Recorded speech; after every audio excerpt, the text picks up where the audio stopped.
Oke, kembali lagi di channel saya. Makasih buat kalian yang sudah mengklik video ini. Gimana kabar kalian hari ini? Baik-baik saja kan? Kali ini kita masih membahas terkait ijazah Pak Jokowi. Kali ini respon rekaman langsung ya. Ternyata yang dipermasalahkan orang ini terkait koran pengumuman kelulusan Pak Jokowi di UGM itu benar tulisannya. Jadi yang mereka permasalahkan itu tidak benar ya. Koran Kedaulatan Rakyat itu benar tulisannya. Hal sekecil ini pun mereka coba cari salah Pak Jokowi, cari celah. Lucu sekali, muak kali kita ya. Dan kali ini juga ada ungkapan dari Dokter Riva yang bilang kalau ini tugas kami dari Allah katanya. Sejak kapan ya Allah ngasih tugas untuk memfitnah orang? Wah, lucu sekali Dokter Riva ini. Kita lihat ya langsung gimana videonya. Sebelum kita ke videonya, bantu like, subscribe, dan share dulu video ini. Tidak tunggu lama, kita ke videonya langsung. Let's go. Dokter Tifa bersahabat dalam tim yang sama menggubrak ini jasa palsu Jokowi. Pertanyaan saya, sampai sejauh mana ini perjalanan ini, Risman? Silakan. Ya, sebetulnya kan itu kan sebetulnya dorongan ya, naluri seorang peneliti. Ya, naluri seorang peneliti, dan mungkin itu kan fitrah ya. Betul. Itu kan tugas dari Allah Subhanahu wa taala untuk kita semua. Betul. Kita masing-masing kan diberikan tugas. Ketika dan Bang Rismon Syarifan ini kan adalah para peneliti di bidang masing-masing. Betul. Nah, kebetulan kita sama concern kita beberapa tahun ini itu tentang polemik ijazah Pak Joko Widodo gitu kan. Nah, kami masing-masing memandang dengan mata sesuai dengan domain kami masing-masing. Betul. Pak Rismon Syarifan itu dengan domainnya digital forensik, Pak Roy Suryo sebagai pemerhati telematika sesuai dengan domainnya, saya sebagai seorang yang berkecimpung dalam bidang behavioral epidemiologi, ya. Betul. Kan jadi begitu. Sehingga pandangan mata kami, katakanlah dalam satu dokumen itu masing-masing Nah, ke surat kabar Kedaulatan Rakyat, ya kan dilihat sendiri. Saya juga mengikuti itunya, ya ternyata kan apa yang dikatakan puasa dan puasa itu kan tulisannya puasa. Kan selalu diribut masalah, wah ini ada pasal. Jadi celah-celah kecil pun Bang Rismon dan kawan-kawan ini untuk mencoba bagaimana mempengaruhi opini publik untuk bukan mencari kebenaran, tapi pembenaran apa argumen-argumen dia. Betul, udah mulai Kalau takut. mengenai untuk uji lagi, ya lapor sudah. Kan Pak Kapolri sudah mengatakan, ya nanti bisa aja dibentuk dengan tim eksternal, gitu loh, ya untuk melakukan pengecekan ulang.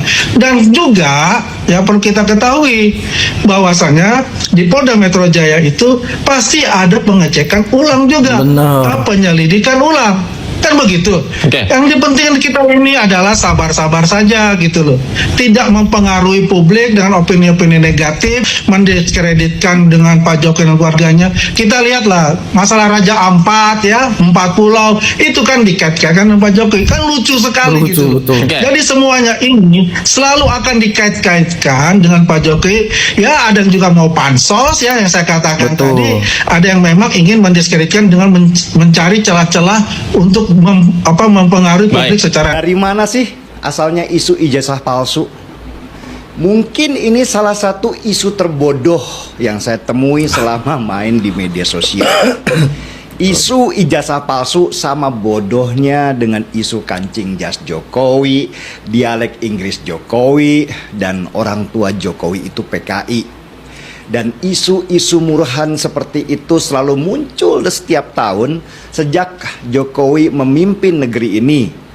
Seakan-akan nggak ada lagi isu cerdas dari kelompok oposisi yang bisa mencerdaskan kita semua dalam membela pemerintahan ini.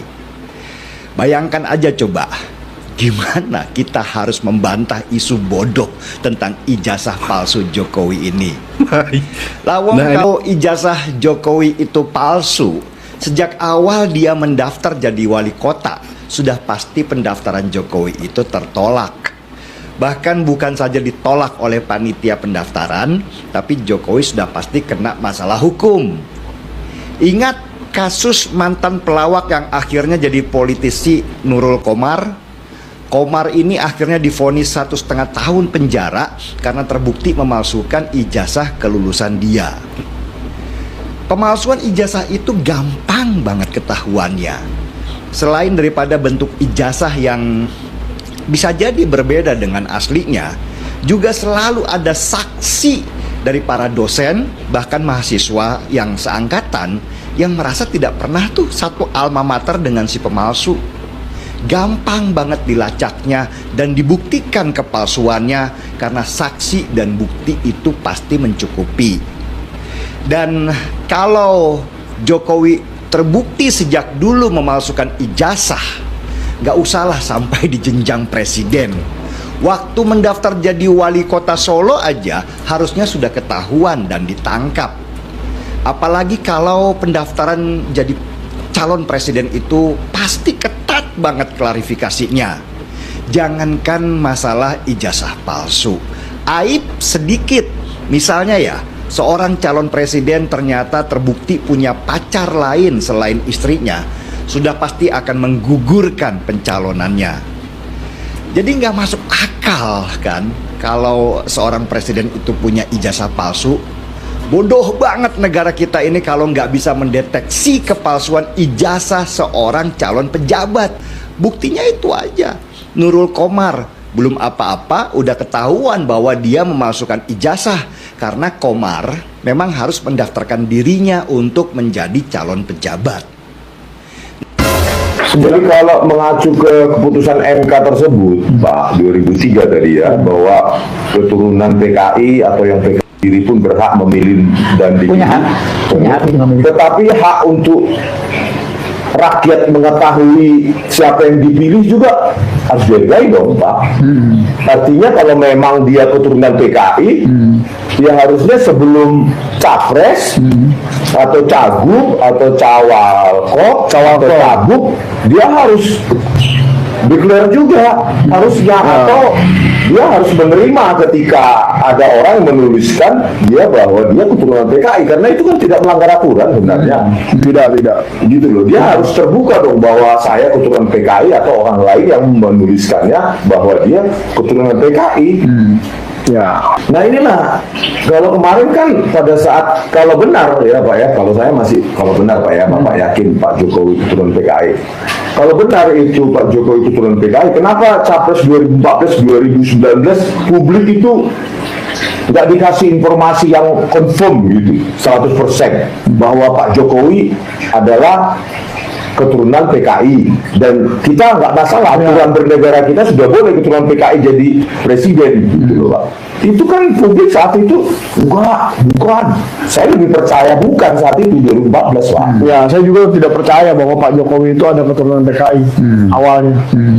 Bahkan memviralkan bahwa Pak Jokowi bukan PKI, saya sudah minta maaf dan saya mengakui bahwa saya yang sebarkan PKI. Saya yang ngomong Pak Jokowi PKI, saya yang mengatakan Pak Jokowi itu Kristen, agamanya nggak jelas. Tapi saya sudah minta maaf karena saya bukan oposisi. Pada saat itu saya wajar saya begitu karena namanya oposisi kan apa aja dihajar aja lawannya kan.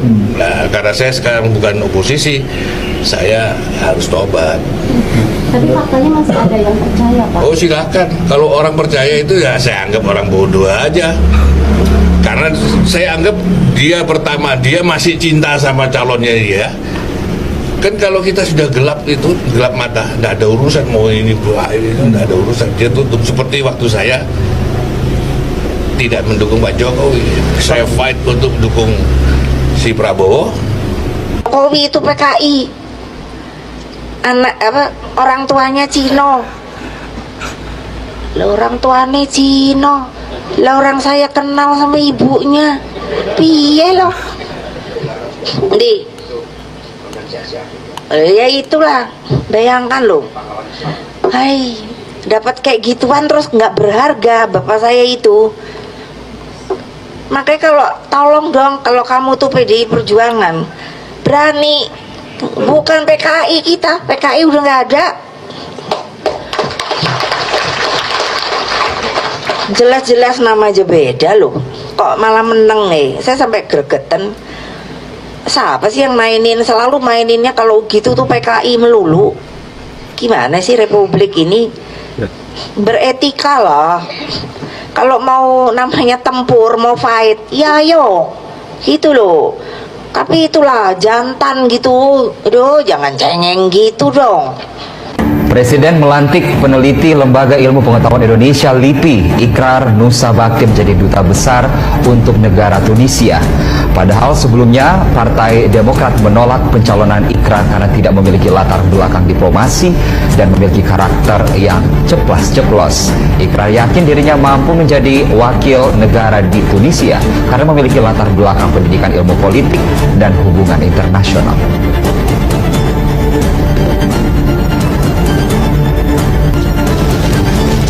Menolak saya kan cuma Partai Demokrat, dan itu kan katanya alasannya bahwa saya kalau membuat pernyataan katanya ceplas-ceplos kan, behaviornya katanya nanti bisa terjadi sesuatu kan, bisa dipersonal nogata dan sebagainya.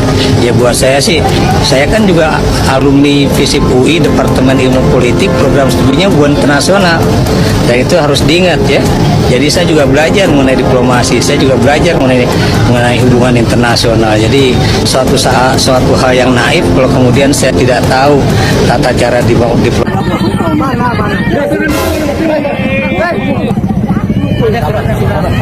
Jadi kalau orang belum kerja, setiap kali demo di mana ada mereka, setiap kali ada kegiatan yang istilahnya gulingkan Jokowi, ada mereka. Ketika menghajar Gibran dengan isu Fufawa, ada mereka. Nah, ada mereka. Kok bisa ada mereka terus? Siapa yang biayanya? Demo di PIK mereka juga. Demo protes PIK mereka juga. Yang dibawa Kojonudin, Said Didu dan kawan-kawannya. Demo mereka datangi di salah satu kementerian, saya sempat liput. Itu lagi relawan yang sama-sama dengan saya.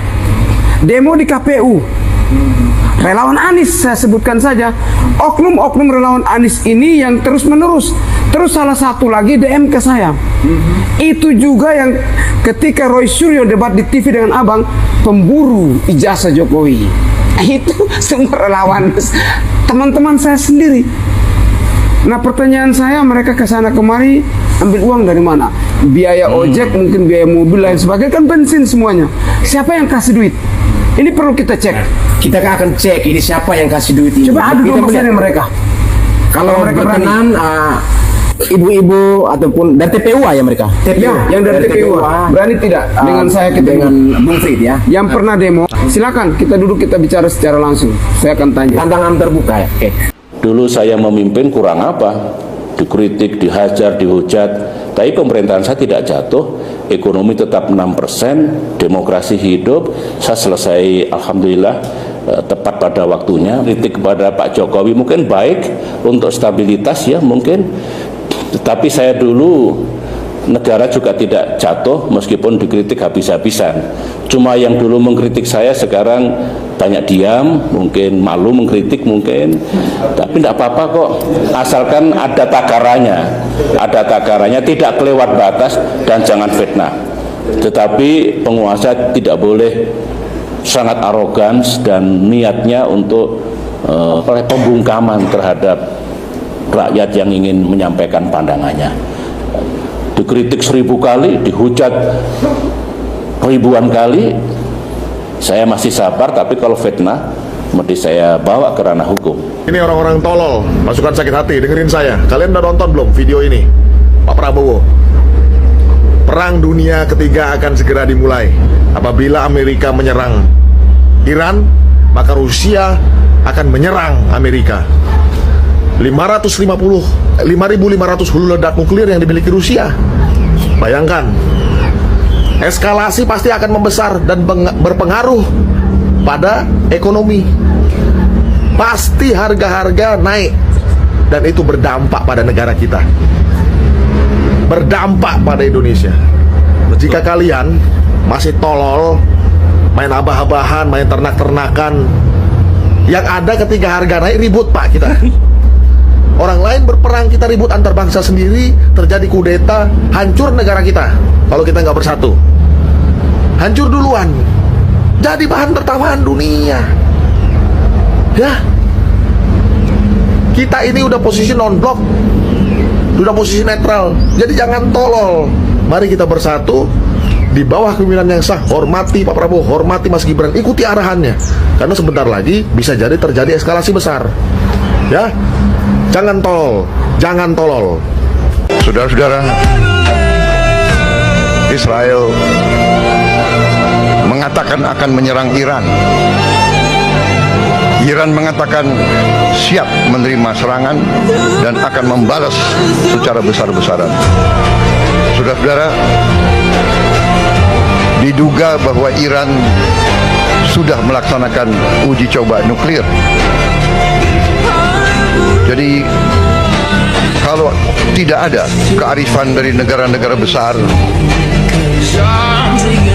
dunia dalam keadaan yang tidak baik. Indonesia, kita bersyukur bahwa kita saat ini menikmati keadaan damai. Kita bersyukur ibu kota kita tidak dibom. Kita bersyukur anak-anak kita masih bisa ketawa walaupun sebagian dari mereka dalam keadaan yang susah. Oke, itu dia video, gimana menurut kalian, dan sampai bertemu di video saya selanjutnya.